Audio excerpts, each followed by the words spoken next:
About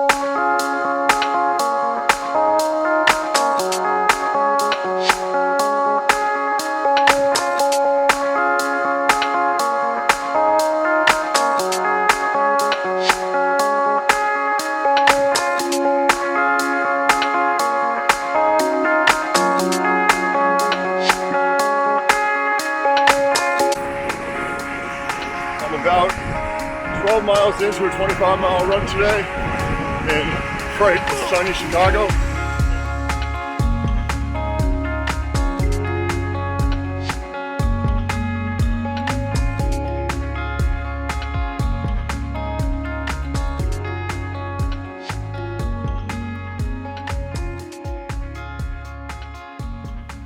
Hi, my name is Mark and I'd like to welcome you to Training for Leadville 2020.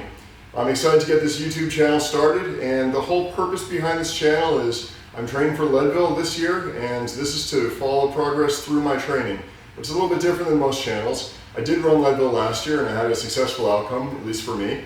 I finished the race in 28 hours, 33 minutes, and 42 seconds. So very excited that I was able to finish it. I had a lot of help from friends, from pacers, crew members. My coach was fantastic, and they all really gave me great advice and a ton of support throughout the entire season to help me get through what was a really difficult training season where I learned a lot and had a great outcome in August. This year, I'd like to compare week by week how my training's going, how my progress is, versus what I did last year. I did a bunch of races in preparation last year. I'll kind of compare some of the things I do this year versus what I did then. I did a lot of different types of travel to train and really had a couple great opportunities, and that's really what helped me be successful in last year's race. Now this year I'm trying to improve my time. My 28 and a half hours last year happened to be under the best possible conditions that you could ever have for Leadville. It was a beautiful, somewhat sunny, somewhat cloudy day. It never got too hot, it never got too cold. It never rained, it never snowed. It was probably one of the best years you could ever have Leadville for a first opportunity. And I know I'm probably not going to get that lucky this year, so I have to train even harder.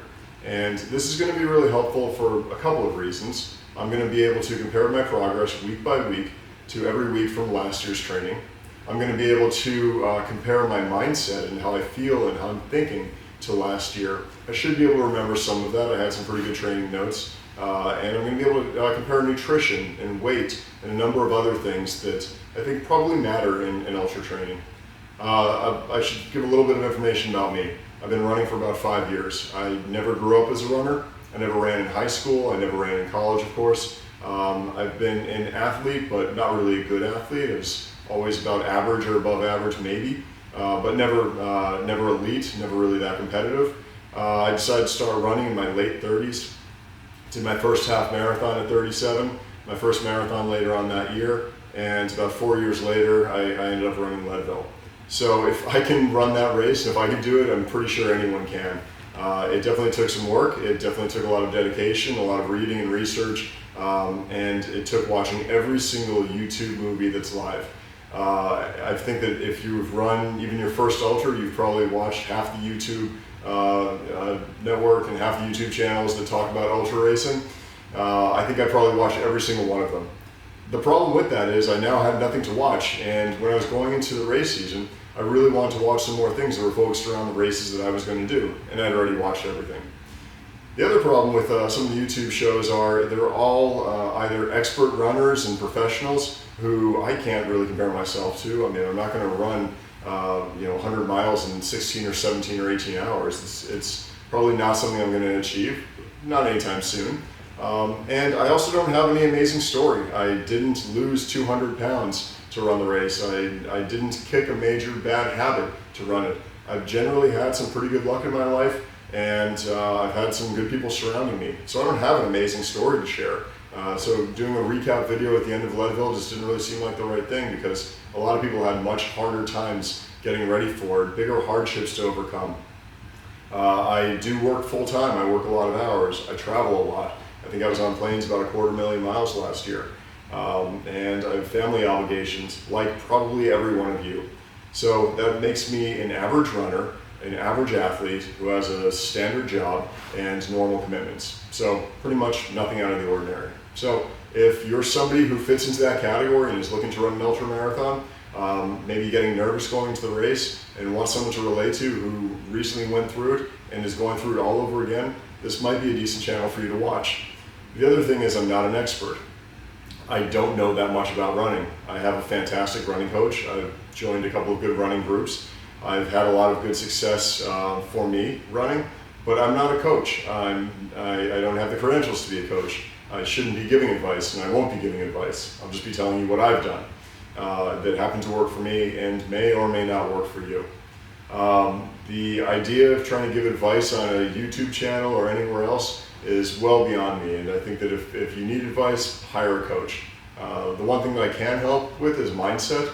I do a lot of professional and executive coaching, and when it comes to getting over things that are difficult and mind over matter, that kind of thing, or just reframing a problem, that's one thing I've had a lot of success with in my life. And going into a 100-mile race where you're at altitude, you're going through 16,000 feet of ascent, you don't know what weather conditions you might deal with, you don't know how your food is going to settle with you, all of those things can come up when you're running an ultra, or especially running Leadville. You just don't know what to expect. Again, I got lucky. My crew showed up. My pacers all showed up where they were supposed to be. They were all in amazing shape. They all carried my gear because you're allowed to mule in Leadville. My training partners ran all the miles with me that they needed to. My coach was a perfect coach for me. She wasn't trying to help me win Leadville, she was trying to help me finish Leadville.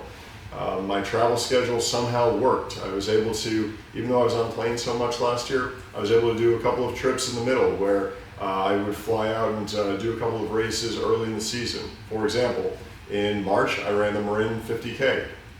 In April, I was lucky enough to do the Sonoma 50 miler. In May, I did the Miwok 100K.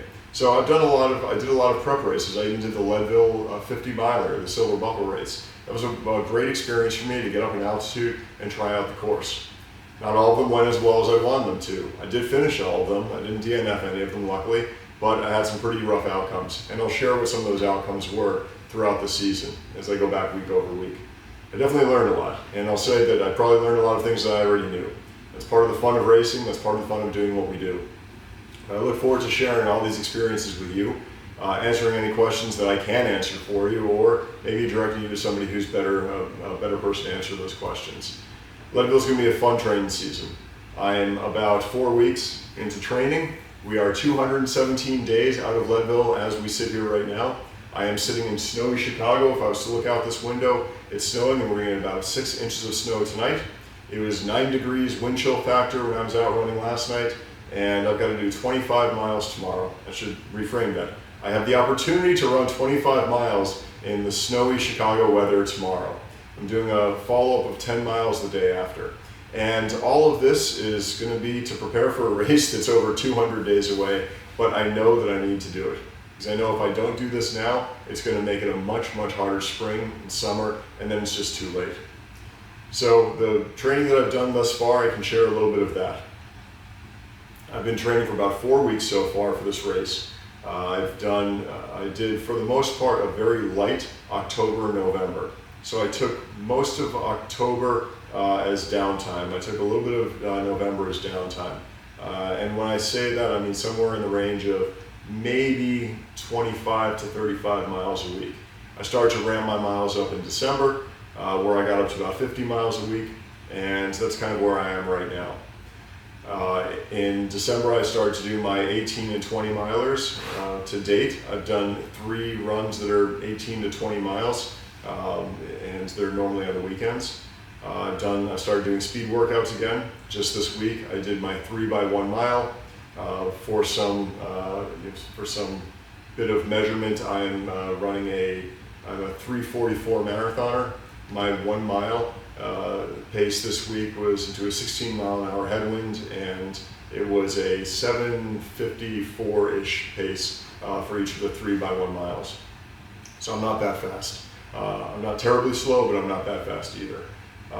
I've started to ramp up my distance. I've been feeling pretty good. I had a little bit of hip pain, but I had it checked out, nothing major, so I'm good to move forward for the season. I'm really excited about that. My runs in general have been pretty good. I know I've got to deal with a lot of bad weather, but also Leadville has bad weather, and I have to be prepared for that. My first race in the season is going to be the Black Canyon 50K. I'm about 1 month away from that. Black Canyon 100K, and I'm 1 month away from that. It's not as hilly as maybe Miwok is, or as the Marin 50 miler, but it's still a hard race, 100 kilometers early in the season. So that's never easy. My second race will be in March. I'm doing the Marin 50 miler. I did the 50K last year and it was a tough race. I stepped it up to the 50 miler this year, and I don't expect to be any easier. The weather conditions last year for that race were rainy, they were chilly, they were cold, just generally not great conditions. And then later in the day it got hot, and it was a tough race. I got through it, and I was pretty unprepared from a clothing standpoint. My logistics didn't work out as well, but again, those are things that happened before the race. I did get through the race, and I'm looking forward to it this year because I think it's about 10,500 feet of climbing in the 50 miler. Last April I did Sonoma. That was about 10,000 plus feet of climbing, and that was definitely my hardest race and probably my hardest day of the year. All of those things helped me get ready for Leadville. So with that, I'm excited to start this channel. I'm excited to have any of you join me. I'm excited if you have any questions to ask. This is going to be a fun experience and a fun ride training for Leadville. I'm a little bit nervous coming into the training season, as I always am, but at the same time I also know it's something that I can do. And again, like I said, if it's something that I can do, it's something that anyone out there can do. As long as you prepare, you get the right coaching, the right advice, the right nutrition, and most importantly, keep yourself really, really accountable. Every single day you've got to be accountable. Last year, I set my alarm, and every single day my alarm would ring, and the title on the alarm would say, Leadville starts at 4 a.m. It was a reminder that every single day I could do something that would make a difference for my Leadville training. Every day I had an opportunity to improve myself, and every day I also had the opportunity on the flip side that I could do something to throw off my one big objective for the year. That one big objective was to train right for Leadville. Luckily it worked out for me, and I look forward to another good outcome this year, and I look forward to hopefully hearing from some of you. Let me know what you want to hear about, let me know what I can help you with, let me know what you'd like to get out of this channel, let me know how your training is going. It would be great to be able to start a little bit of a community of people who are training for their first ultras, maybe some early ultras, their first 100 miler, or even if you're going to be training for Leadville. The fun thing is that Leadville is such a special place. Everyone knows the backstory of Leadville. Everyone knows the story of Ken Glover. Everyone has seen Billy Yang's video, The Why. It's an amazing video. If you haven't seen it, you absolutely have to. Leadville is a special place. I look forward to going back there to train, to run, just to experience the entire feeling and emotion of Leadville. My first opportunity to be in Leadville was a couple of years ago, where I was pacing a friend of mine. I paced him up and over Sugarloaf. It was over Powerline, and it was a great experience. This friend of mine was 6 minutes off of getting cut off when he came to Twin Lakes inbound, and his next pacer helped him pick up some time. He picked up a little bit of time with me, and then ended up finishing about a half an hour before the cutoff. It was an amazing outcome, and it was a gritty performance. And I had the opportunity to see him going through that. From then to running it myself, I can say that there have been no experiences in my life like the ones that I've had in and around Leadville. So I look forward to doing it again, to seeing some of you training on the course, to meeting some of you at camp this year, and then definitely towing the line with all of you in August. So with that, I want to thank all of you for joining. Please, if you like this video, let me know. If you want to see it again, please subscribe to it, and hopefully we can get a dialogue started. Thanks so much.